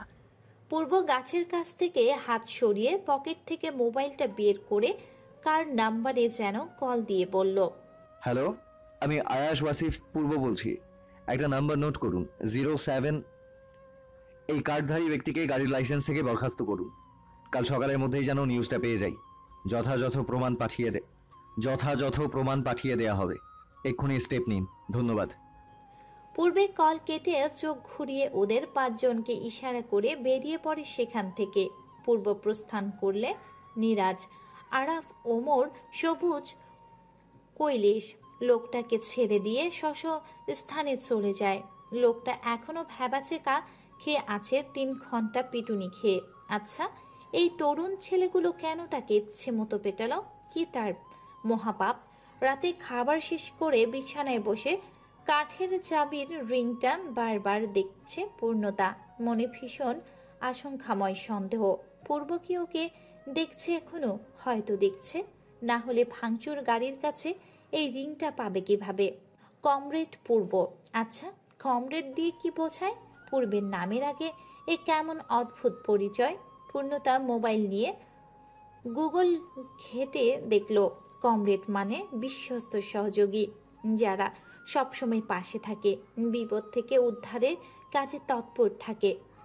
স্ক্রল করে আরও নিচে গিয়ে দেখল সেখানে লেখা, কোনো কমিউনিস্ট দলের আন্ডারে কর্মরত কোনো বিশেষ ব্যক্তিদের সম্মান করে কমরেড বলা হয়। পূর্ণতার ভ্রু কুঁচকে গেল আর্টিকেলটা পড়ে। পূর্ব তাহলে পলিটিক্স করে? কাদের সাথে? কেন করে? ওকে কেন কমরেড ডাকবে? প্রচুর প্রশ্ন এসে মাথায় লন্ডভন্ড করে ঘুরপেচ খাইয়ে দিচ্ছে তার। পূর্ণতা চোখ বন্ধ করে ঘূর্ণায়মান সিলিং ফ্যানের দিকে মুখ করে ভাবতে লাগলো, আচ্ছা, ওয়াকিল ভাই কি এ ব্যাপারে পরিষ্কার ধারণা দিতে পারবে? ভাই তো পলিটিক্স সম্বন্ধে অনেক কিছু জানে। যেই ভাবা সেই কাজ। পূর্ণতা ঝটপট ওয়াকিলকে কল বসিয়ে ছাড়লো। রাত এখন কটা? তবুও ওয়াকিল ফোন রিসিভ করলো। হ্যালো ভাই, তুমি জেগে আছো? আছি, বল। ভাই, কমরেড মানে কি? ধপ করে শোয়া থেকে উঠে বসলো ওয়াকিল। পূর্ণতার মুখে এরকম প্রশ্ন শুনে রীতিমতো আকাশের চাঁদ যেন দেখতে পাচ্ছে রুমে। চোখ কচলিয়ে থতমত খেয়ে বলে উঠল, তোর মাথার মধ্যে এসব উল্টাপাল্টা প্রশ্ন কে ঢুকাইছে পূর্ণতা? ভাই তুমি বলো না, কমরেড দিয়ে কি বোঝায়? আমি তো এভাবেই জানতে চাচ্ছি। সত্যি তো? হ্যাঁ সত্যি, এমনি এমনিই জানার শখ। যারা রাজনীতির সাথে সংযুক্ত, কোনো নির্দিষ্ট দলের তত্ত্বাবধানে কাজ করে, এদের মূলত কমরেড বলে। ওরা পলিটিক্সের লোক, বুঝলি এবার? ওরা খারাপ না ভালো? তোর এইসব জেনে কি লাভ? সোজা সাপটা জবাব দাও না। সব জায়গায় ভালো খারাপ আছে, কমরেডের মধ্যেও ভালো মন্দ আছে। যেসব আমাদের ভার্সিটিতে খারাপগুলোর দাপট বেশি। কেন ভালোরা কেন প্রায়োরিটি পায় না? সাহস থাকলে তো ওদের যেই পাওয়ার পায় চুন খসলেই শেষ। বাদ দে এসব। তোর শরীর কেমন? খালা যে বলল তোকে নাকি কাল্পনিক বিষয়বস্তু সমস্যা হয়েছে, আসলে কি সত্যি? কি সাংঘাতিক পূর্ণতা! তুই কাকে নিয়ে ইমেজিন করিস? এই অল্প বয়সে তুই পাগল হয়ে যাচ্ছিস। আমার অবস্থা ব্যক্ত করার মতো কোনো উপায় নেই, না আছে কোনো সুযোগ। তুই বিষয়টা খুলে বলবি? না বললে আমরা বুঝবো কিভাবে? তোমাদের কি আমার কথা শোনার টাইম আছে? নেই তো। প্রয়োজন ছাড়া কল করো না। আবার ঠিকই অন্যদের সামনে মুখ ফুটিয়ে বলো কাজিনরা আমরা এক হতে পারি না। তোমরা কাজিন নামে কলঙ্ক। পূর্ণতা মুখের উপর কড়া কথা শুনিয়ে ফোন কেটে দিল। ওয়াকিলের সাথে করা অদ্ভুত ব্যবহারটা ইদানিং সবার সাথেই করছে পূর্ণতা। কাউকে এখন পাশে সহ্য হয় না, কারোর কথা শুনতে ইচ্ছে করে না, কারোর সাথে মিশতেও ভালো লাগে না। রাজীব, শ্রেয়া, আয়মান প্রতিদিন দেখা করতে আসলেও পূর্ণতা ওদের খারাপ ভাষায় গালাগাল করে তাড়িয়ে দেয়। পূর্ণতার বিচিত্র স্বভাব, রাগান্বিত আচরণ, চুপচাপ থাকা, সব মিলিয়ে বিষয়টি তুলছিল বাবা মায়ের মনটা। মা প্রথম কাঠের মোটা লাঠি দিয়ে পেটালেও এখন ক্লান্ত হয়ে হাল ছেড়ে হাসপাতালের কাজে ব্যস্ত সময় কাটাচ্ছে। পূর্ণতার বাবা অফিসে গুরুত্বপূর্ণ কাজে ভীষণ মগ্ন হয়ে মেয়ের দিকে খেয়াল রাখতে অনীহা হয়েছে। পূর্ণতা পড়ালেখার প্রতি ধীরে ধীরে সরে এসে ঝুঁকে পড়েছিল মনোকল্পিত কষ্টে, যেখানে সে মনের সুপ্ত কথাগুলো একা একা আনমনে আওড়ায়। কখনো বদ্ধ রুমে আয়মান দাঁড়িয়ে কথা বলে, কখনো শাওয়ারের নিচে ভিজে শরীরে চোখ বন্ধ করে ঘন্টা পার করে। চাবির রিংটা নিয়ে কল্পনা প্রবল রাজ্যে চিন্তা করে ঘুমিয়ে পড়া পূর্ণতার এখন নিত্যদিনের কর্ম। গাড়ি ভাঙচুর ঘটনার পর থেকে প্রায় 1 সপ্তাহ হতে চলল। বাইরের আবহাওয়ায় লম্বা শ্বাস টানে না পূর্ণতা। সকালে ঘুম থেকে উঠে ফ্রেশ হয়ে দোলনায় বসে চা খাচ্ছিল পূর্ণতা। দরজা ঠেলে ট্রেতে করে নাস্তা নিয়ে নুরানি এসে পূর্ণতার পাশে বসল। আজও বাসা খালি, শুধু পূর্ণতা ও নুরানি আছে সব সময়ের মতো। পূর্ণতা চায়ে চুমুক দিয়ে আকাশে তাকাতেই নুরানির পেছন থেকে 3 জন মানুষ এসে বারান্দার দরজায় দাঁড়ালো। পূর্ণতা ওদের দেখে চায়ের গরম পানীয়তে ঠোঁট পুড়তেই ছিটকে সমস্ত চা নিজের গায়ের উপর ফেলে দিল। পূর্ণতা লাফিয়ে উঠে গা থেকে চায়ের অবশিষ্ট ঝাড় দিয়ে ফেলতেই মেজাজ তীক্ষ্ণ করে বলে উঠল, এখানে কেন এসেছিস তোরা? বেরিয়ে যা। শ্রেয়া এগিয়ে পূর্ণতার ঝাড় দেয়া হাত থামিয়ে শক্ত করে বলে উঠল, আজ আমরা 3টা তোকে ছাড়ছি না। তোর কি হয়েছে না হয়েছে সব আমাদের খুলে বলবি, আর এক্ষুনি বলবি। আয়মান দরজার কাছ থেকে সরে এসে বারান্দায় রেলিংয়ের উপর বসলো। রাজীব দোলনার পাশে থাকা বেতের মোড়ায় পা তুলে বসতেই নুরানিকে বলে উঠল, নুরানি পোলোরটা দ্রুত মুছে দে, আর 3 কাপ গরম গরম কফি নিয়ে আয়, কুইক। নুরানি নির্দেশ পেয়ে চলে যেতে শ্রেয়া পূর্ণতাকে দোলনায় বসিয়ে নিজেও পাশে বসলো। শ্রেয়া এক্সট্রোভার্ট টাইপের মানুষ, খুব সহজেই মানুষের আপন করার মতো অদম্য শক্তি ওর আছে। পূর্ণতার এই অদ্ভুত আচরণে রয়ে শয়ে ছিল ঠিকই, আজ পূর্ণতাকে একলা ছাড়বে না একদমই। বল তোর কি হয়েছে, কেন আমাদের ইগনোর করছিস, কি ফল্ট আমাদের? পূর্ণতা মাথা নুয়ে চুপ করে থাকলে শ্রেয়া চোখ দিয়ে আয়মান ও রাজীবকে ইশারা করে, দোস্ত কি করব, চুপ তো। রাজীব চোখ বড় করে তাকাতে শ্রেয়া আয়মানকে একই ইশারায় ভাবার্থ বোঝালে আয়মান চোখ বন্ধ করে ডান হাত দিয়ে ধীরে সুস্থে শান্তভাবে কথা বলতে বোঝায়। শ্রেয়া ঠোঁট টিপে মাথা হ্যাঁ বোধক মৃদু নাড়িয়ে পূর্ণতার থুতনি ধরে মাথা তুলে বলে, পূর্ণতা, আমাদের যদি একটু সম্মান করিস তাহলে প্লিজ খুলে বল। প্লিজ দোস্ত বল। এইভাবে গোমরা হয়ে থাকলে তুই বা আমরা ঠিক থাকবো? আমাদের ফ্রেন্ডশিপটা নষ্ট হয়ে যাচ্ছে দোস্ত, প্লিজ একটু ভাব। পূর্ণতা স্বাভাবিক হয়ে দুটো নিঃশ্বাস ছেড়ে শান্ত হয়ে বলে ওঠে, তোরা আমাকে একটাবার জোর করে বলেছিস পূর্ণতা তোর কি হয়েছে? সেদিন যদি তোরা মাকে এই ব্যাপারে না বলতি তাহলে মা আমার সাথে রুড বিহেভ করতো না। কেন করলি এমন বিশ্বাসঘাতকতা?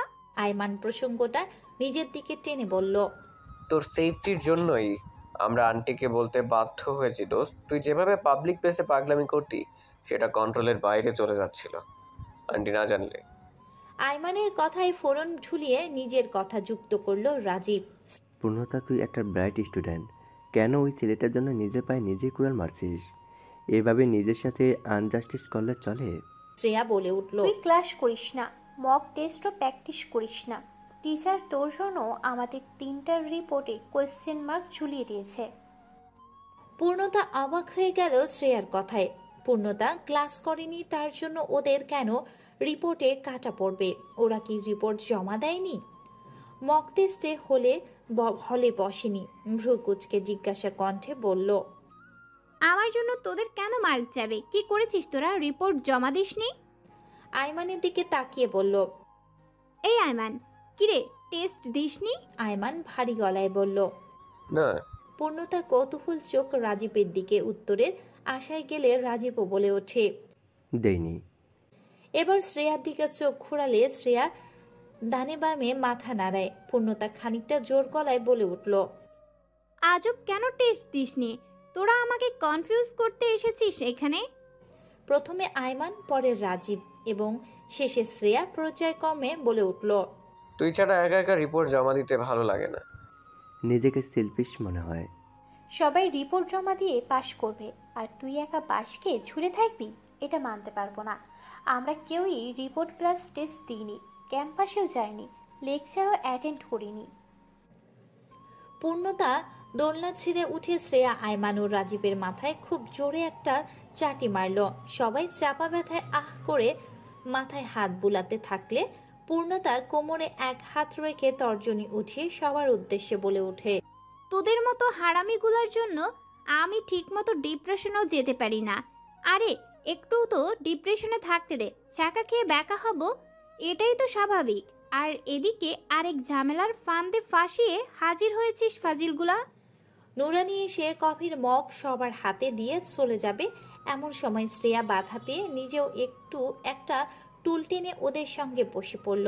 নুরানির বড্ড খুশি লাগলো ওদের সাথে একসঙ্গে বসতে পেরে। কি ভালো পূর্ণতার বন্ধু দল।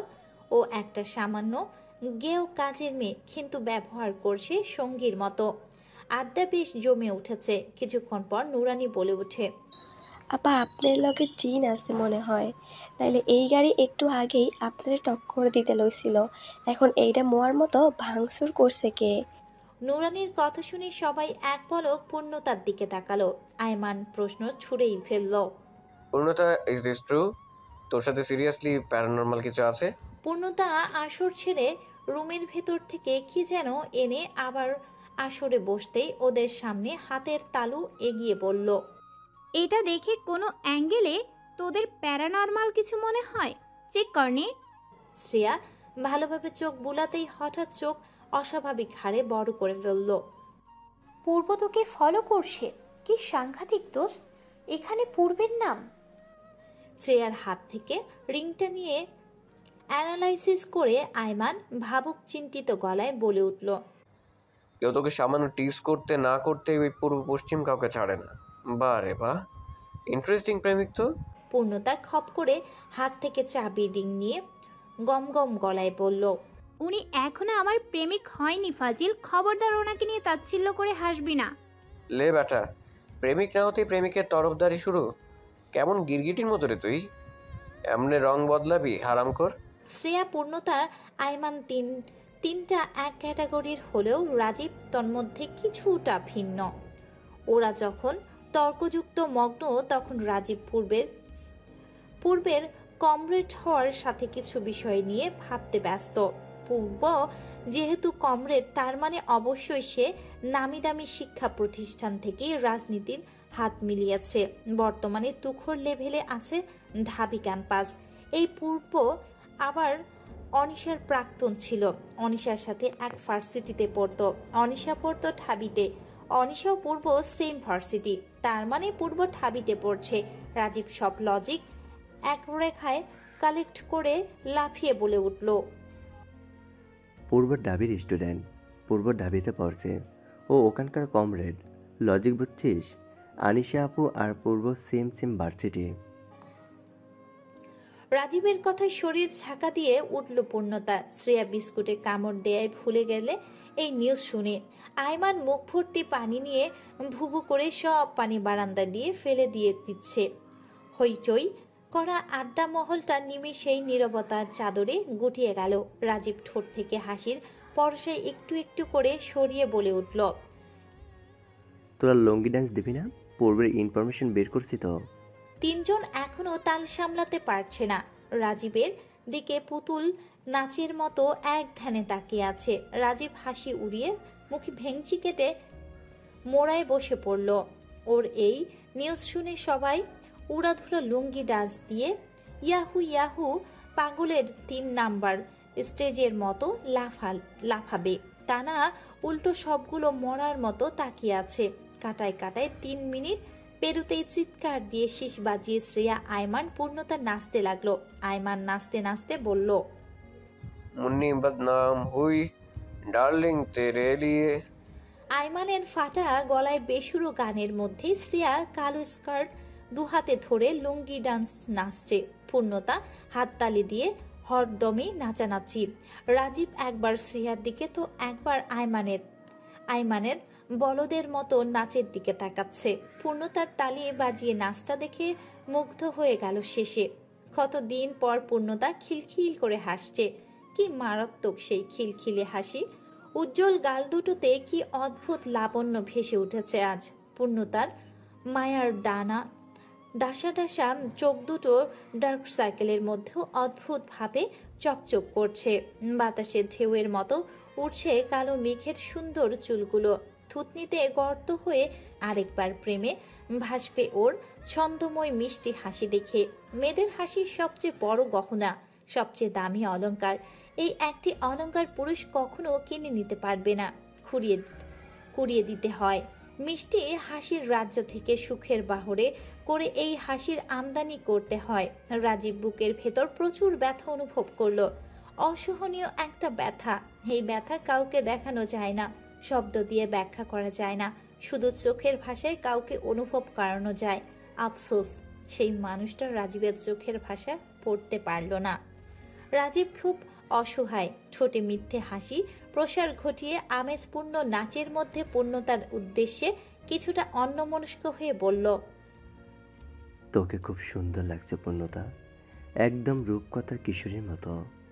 আজীবন এভাবেই হাসিস দোস্ত, তোর হাসিটা ভয়ঙ্কর সুন্দর। রাজীবের কথায় পূর্ণতা তালি থামিয়ে সন্দেহন চেতনায় ভরকে তাকালো। আইমান হাঁপিয়ে উঠে দোলনায় বসে দুলতে দুলতে বলে উঠল, পূর্ণতা অনেক বিউটিফুল মাইয়া, বুঝছোস? যেই পোলা ওরে বউ হিসেবে পাইবো, মনে কর ওই ব্যাটার কপাল লাখ গুণে ভালো। যেমন ধর পূর্ব পশ্চিম পোলায়। রাজীব ঘোরমগ্ন কণ্ঠে পূর্ণতার দিকে আপাতমস্তক তাকিয়ে বলল, ঠিক বলেছিস, 100% correct. He will be the most luckiest person, I mean it. পূর্ণতা রাজীবের কথায় দ্রুত চোখ সরিয়ে জোরপূর্বক হাসি দিয়ে প্রসঙ্গ পাল্টে শ্রেয়াকে বলল, ঢাবিতে যাবি? মাত্র তো বাজে 10:30। শ্রেয়া আমোদিত কণ্ঠে গদগদ করে বলে উঠল, যাব মানে জাস্ট কোপাবো। ওই পূর্বকে এনে তোর কোলে বসিয়ে রুমের দরজা 1 মাসের জন্য কনফার্ম আটকে দিব। আইমান দুষ্টু মিষ্টিপূর্ণ কণ্ঠে বলে উঠল, 1 মাস কি কি করবি পূর্ণতা? পূর্ণতা ওদের কথায় নাক ফুলিয়ে ঠোঁট উল্টে বলে উঠল, একদম বাজে কথা বলবি না বলছি। রেডি থাক, আমি ড্রেসটা পাল্টে আসছি। পূর্ণতার পরনে জামাটা বালতিতে সাবান পানিতে ডুবিয়ে অন্য একটা জামা পরে দিল। লং ধূসর রঙের গোলাকার ঘেরযুক্ত কুর্তি, গাঢ় নীলের জিন্স, গলায় সাদা ওড়না, একপাশে পেঁচিয়ে বুকের দুই সাইডে অবশিষ্ট ওড়না, ঝুলিয়ে চুলের গোড়া উঁচুতে তুলে কালো মোটা রাবার ব্যান্ডে ঝুলিয়ে ঝুটি বাঁধল। তাতে ফর্মাল লেডিস ঘড়ি পরে ঠোঁটে বেবি পিঙ্ক কালারের নুট লিপস্টিক লাগিয়ে ব্যাকপ্যাক কাঁধে নিল। পূর্ণতা রেডি হয়ে গেলে সবাইকে ডাক দিয়ে বারান্দা থেকে পাশের রুমে চলে যায় সবাই। পূর্ণতাকে অনেকদিন পর হাস্যোজ্জ্বল মেয়ের মতো অদ্ভুত রকমের সুন্দর লাগছে। পূর্ণতা বলে, দোস্ত অলোকে? আইমা থুতনিতে ভাবুক স্টাইলে হাত রেখে বলল, সামথিং ইজ মিসিং। কি? পূর্ণতা বিচলিত হয়ে পড়ল। পায়ে স্নিকার পর পুরাই মাথা নষ্ট লাগবো। রাজীব পকেটে হাত ঢুকিয়ে সিগারেটের প্যাকেটে দুমড়ে মুচড়ে শেষ করে ফেলল। অন্যদিকে শ্রেয়া ও আইমান পূর্ণতার প্রশংসায় পঞ্চমুখ। নুরানিকে বিদায় দিয়ে ওরা ঢাবির জন্য বাসার নিচে নামলো। ঘড়িতে 11টা বেজে যাচ্ছে। এই টাইমে রাস্তা হবে দম বন্ধ করা প্রচুর জ্যাম। তাই সিদ্ধান্ত নিল রাজীব ও আইমানের বাইকে চড়েই ঢাবিতে যেয়ে নামবে ওরা।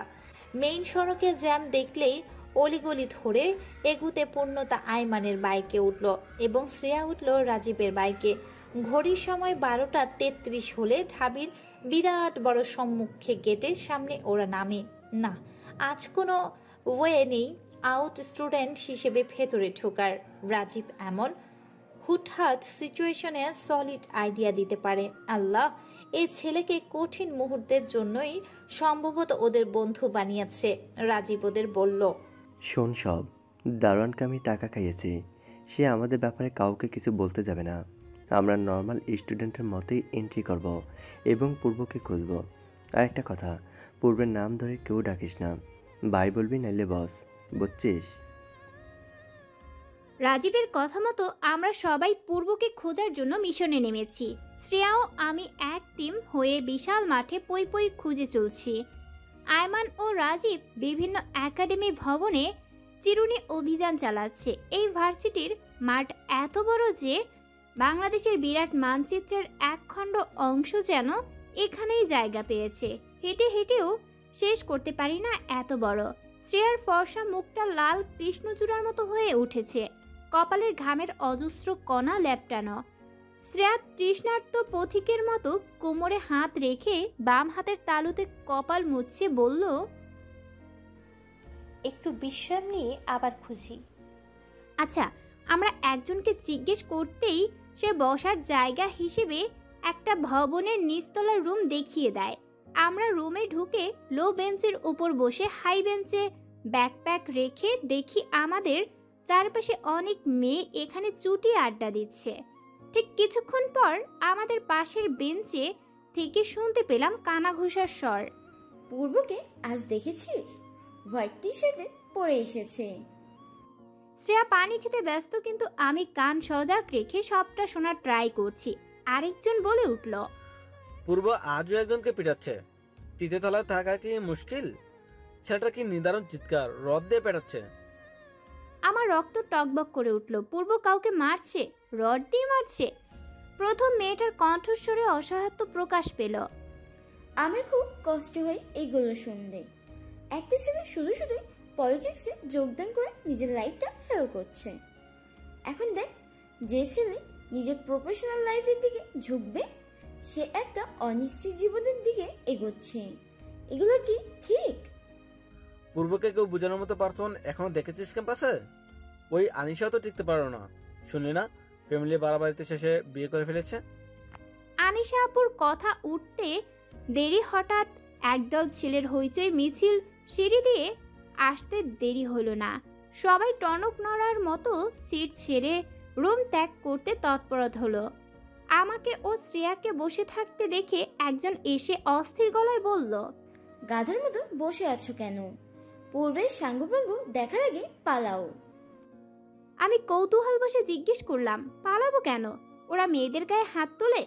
সে আমাদের কথায় চরম বিরক্তি হয়ে ব্যাগ কাঁধে ঝুলিয়ে চলে গেল। সে আমার হাত টেনে ঘড়িতে সময় দেখতেই সিঁড়ি দিয়ে একটা ছেলেকে টেনে হিঁচড়ে পা ধরে নামাচ্ছে। শ্রেয়া ও আমি ডান দিকে থাকা সিঁড়ির দিকে তাকিয়ে হকচকিয়ে ওদের নির্মম আচরণ দেখছি। ভিকটিম ছেলেটার গায়ে শার্ট ছিঁড়ে রক্ত বের হচ্ছে, মুখ ফুলে টিমটিম হয়ে আছে, পা দুটো জুতোহীন। চারজন ছেলে ওই ভিকটিম ছেলেটার 2 হাত 2 পা ধরে আমাদের সামনে নিয়ে যেতেই সবার শেষে ব্যক্তিকে দেখে আমি অন্যমনস্কের ঘোরে কখন যে সিট থেকে দাঁড়িয়ে পড়লাম এক বিন্দু হুঁশ নেই। কানে ফোন এঁটে পকেটে হাত ঢুকিয়ে ব্যস্ত পায়ে এগিয়ে আসছেন উনি। ওনার হাঁটার প্রতিটা দ্রুত পদক্ষেপে চুলগুলো হেলে দুলে উঠছে। আমার চারপাশ যেন কয়েক মিনিটের মধ্যে স্তব্ধ অসারপূর্ণ হয়ে গেল। চোখ স্থির হয়ে বুকের ভেতর অনৈচ্ছিক পেশির কার্ডিয়াক যন্ত্রটা ধুকধুক করে ছন্দপূর্ণে টালমাটাল হচ্ছে। কানে আসছে শুধু বুকের ভেতর ধুকধুক আওয়াজটা। হাত ঠান্ডা হয়ে শিরা উপশিরায় রক্তের দাপট হতে লাগলো। বন্দুকের বুলেটগামী বেগের মতো সমস্ত গা শিউরে উঠল। পাশ থেকে একটা জোরে ঝাটকা পেয়ে হুঁশ ফিরতেই শ্রেয়ার কণ্ঠনালীর কণ্ঠস্বর পেলাম, পূর্ণতা তাড়াতাড়ি বল, কোনটা পূর্ব? আমি সম্মোহনী চাহনিতে হালকা গলায় বললাম, চলে যাচ্ছে, সাদা গেঞ্জি চলে যাচ্ছে।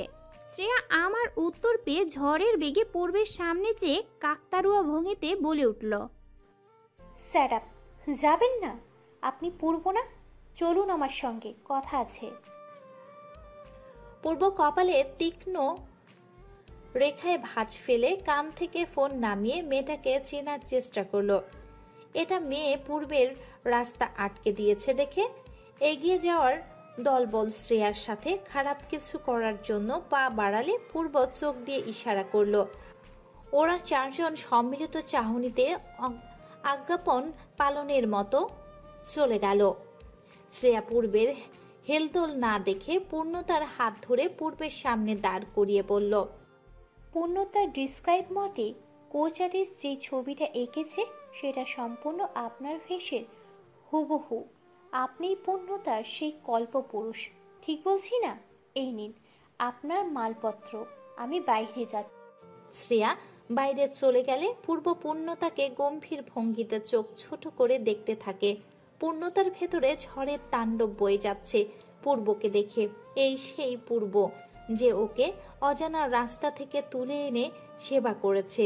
ট্রেন জার্নির পুরোটা ওকে পথ আগলে রেখেছে। তাকদীরের কারিশমায় গ্রামেও অদ্ভুতভাবে দেখা হয়েছে। পূর্ণতা কঠিন হয়ে দাঁড়িয়ে থাকলেও ঠোঁট দুটো মৃদু মৃদু কেঁপে ঠোঁটের পানি লম্বাটি হয়ে পড়ছিল। ইচ্ছা করছিল পাগলের মতো জাপটে ধরতে, দুহাতে শক্ত বেষ্টনীতে নিজের সাথে মিশিয়ে রাখতে, পূর্বের গালে নিজের দুহাত বসিয়ে অজস্র ঠোঁট ছুঁইয়ে দিতে। হঠাৎ নীরবতার প্রখরতায় আলতো ছিদ্র করে বলে উঠল পূর্ব, আমি কি আপনাকে চিনি? হু আর ইউ? ইডিয়েটের মতো রাস্তা আটকে দেয় ফাউলগুলো। পূর্ণতা বৈদ্যুতিক শক খাওয়ার মতো শিউরে উঠে কেঁপে উঠল। চোখ হয়ে গেল কঠিনের চেয়েও রুক্ষ স্থির। গাল বেয়ে ছুঁয়ে ছুঁয়ে থুতনি থেকে পড়তে লাগলো অজস্র অশ্রুপানি। হাতের তালু হয়ে উঠল মুষ্টিবন্দি। পূর্ব খুবই বিরক্তির সাথে অবহেলায় ভঙ্গিতে বলল, আরে আশ্চর্য তো, আপনি এভাবে নির্লজ্জের মতো দাঁড়িয়ে আছেন কেন? সমস্যা কি? সরবেন, আমি যাব।